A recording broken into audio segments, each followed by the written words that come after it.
Jésus-Christ mon Seigneur, le seul chemin vers mon Dieu. Jésus-Christ mon Seigneur, il a lavé mes péchés. Jésus-Christ mon Seigneur, l'obscurité s'est effondrée.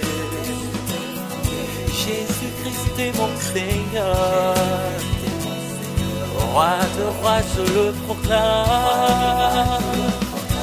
Jésus est Christ.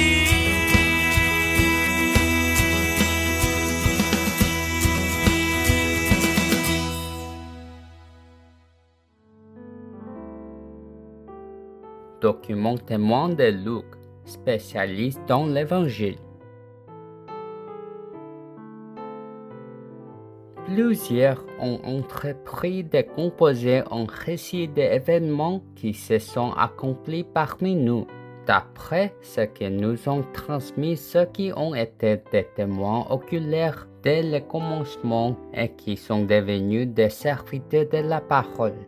Il m'a donc paru bon à moi aussi, qui me suis soigneusement informé sur toutes ces choses de l'origine, de te les exposer par écrit d'une manière suivie, excellent Théophile, afin que tu reconnaisses la certitude des enseignements que tu as reçus.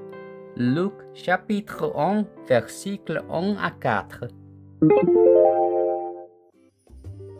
L'écriture d'aujourd'hui est l'évangile de Luc, l'évangile écrit par Luc qui accompagne l'apôtre Paul dans son ministère jusqu'à la fin. Luc, dont le nom signifie « celui qui donne la lumière », a écrit à la fois l'évangile de Luc et des Actes des Apôtres. À l'origine, la profession de Luc était médecin, soignant les malades. Il était également une personne d'un haut niveau littéraire.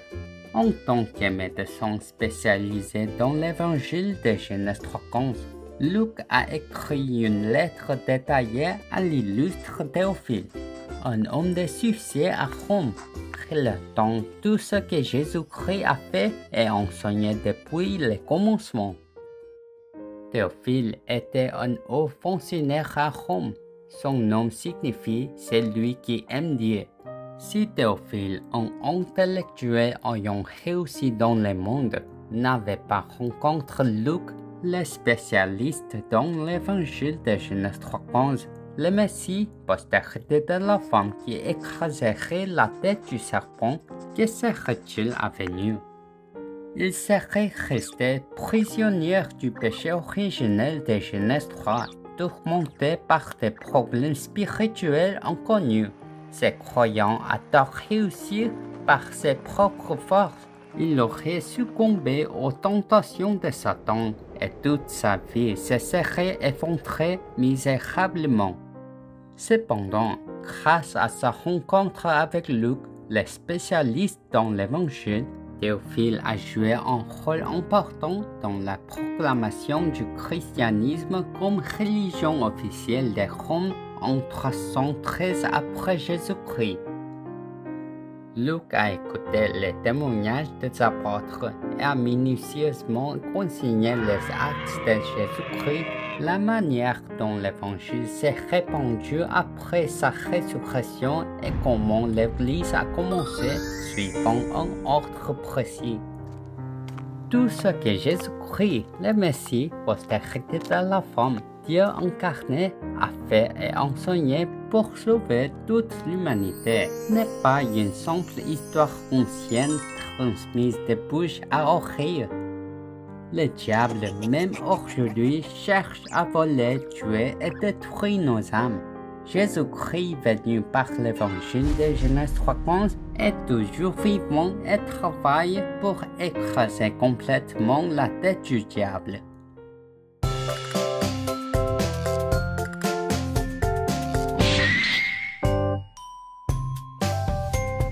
Genèse 3:15, l'alliance se dit, la postérité de la femme.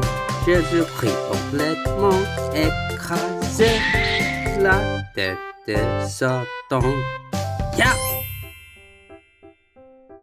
Donc, applique le Christ en nous qui a écrasé la tête de Satan. Alors, Dieu, par l'Esprit Saint, le Consolateur, continue de travailler et vivre en nous. Proclame comme ça: Jésus est le Christ, non pas seulement de bouche, mais de cœur, non par habitude, mais par la foi. Maintenant, confessons le miracle de cette seconde. Jésus est le Christ. Je suis un enfant de Dieu. Tous les problèmes sont finis. Satan va-t'en, rempli du Saint-Esprit. Évangélisation mondiale. Jusqu'aux extrémités de la terre, je serai son témoin.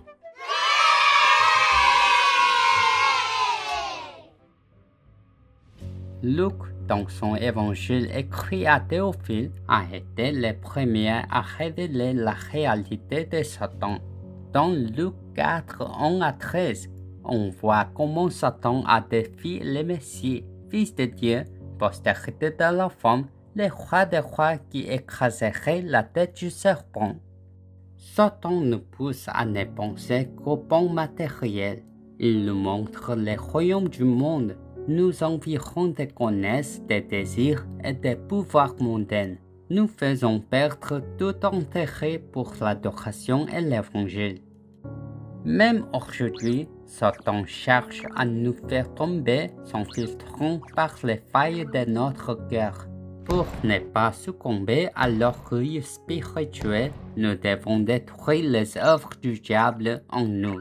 De plus, faire la bataille spirituelle en ôtant d'abord la poutre de notre propre œil pour ne pas tomber dans le piège de Satan.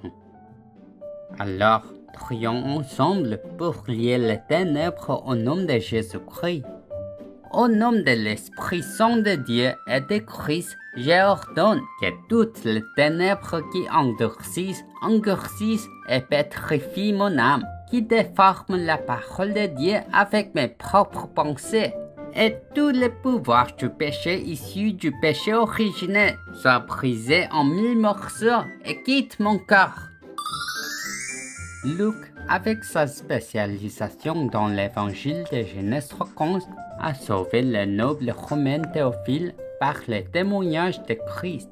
Si, comme Luc, nous, les enfants de Dieu, suivons uniquement le chemin de Christ selon Actes 1:8, étant témoins de Christ à Jérusalem, Judée, Samarie et jusqu'aux extrémités de la terre, Dieu nous bénira abondamment en toutes choses. Ainsi, au milieu de l'œuvre de Dieu, des réponses et la guérison complète, je vous bénis au nom de Jésus-Christ, que vous devenez des sommets spirituels, détruisant l'œuvre du diable et marchant sur les chemins de l'alliance. Dieu vivant, merci de m'avoir permis d'entendre la parole de l'évangile de Luc qui, avec son spécialisation dans l'évangile de Genèse 3:15, a sauvé Théophile, un homme de succès dans le monde, et de m'avoir permis de proclamer avec foi le nom Jésus et le Christ. En partant uniquement de Genèse 3:15, permets-moi de restaurer le royaume de Dieu par les combats spirituels sans cacher le péché originel en moi, et que comme Luc, le spécialiste dans l'évangile, je devienne un sommet spirituel pour l'évangélisation mondiale qui sauve toutes les âmes. Je prie au nom de Jésus-Christ. Amen.